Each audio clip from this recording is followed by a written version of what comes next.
પૃથ્વી ઉપર અત્યારે 8 અબજની વસ્તીમાં કોઈ એક વ્યક્તિ એવી નથી કે જેને 83 વર્ષે કોઈ જાયન્ટ મલ્ટીનેશનલ કોર્પોરેશનના સીઈઓ તરીકે જવાબદારી સ્વીકારી હોય.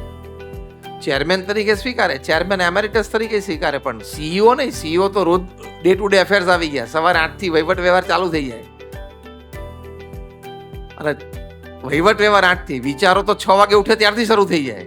જાયન્ટ એમએનસીનો સીઈઓ હોય એટલે દુનિયાના 60 દેશોમાં તંત્ર પથરાયેલું હોય,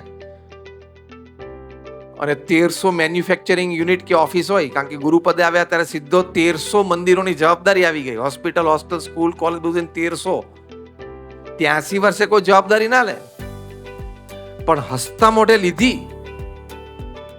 અને અમદાવાદમાં એક આવી રીતે સાયમ સભામાં મહંત સ્વામી મહારાજની હાજરીમાં એક પ્રહસન રજૂ થયું. એમાં એના ભાગરૂપે એવું હતું કે 2 બાળકોએ કીધું કે અમે અક્ષરધામમાંથી આવ્યા છીએ એની બધી વાત, ને પછી કે હવે પાછા અક્ષરધામમાં જઈએ છીએ. તો પ્રમુખ સ્વામી મહારાજ ત્યાં અમને પૂછશે તો તમારે કોઈ સંદેશો મોકલવો છે? તો મહંત સ્વામી મહારાજ કે હા. પેલા બાળકોએ કહ્યું કે અક્ષરધામમાં અમે પ્રમુખ સ્વામી મહારાજને શું કહીએ? મહંત સ્વામી મહારાજ પૂર્ણ આત્મવિશ્વાસથી બોલ્યા કે પ્રમુખ સ્વામી મહારાજને કહેજો કે તમે જે જવાબદારી આપી છે એ અમે બહુ વફાદારી પૂર્વક નિભાવીએ છીએ.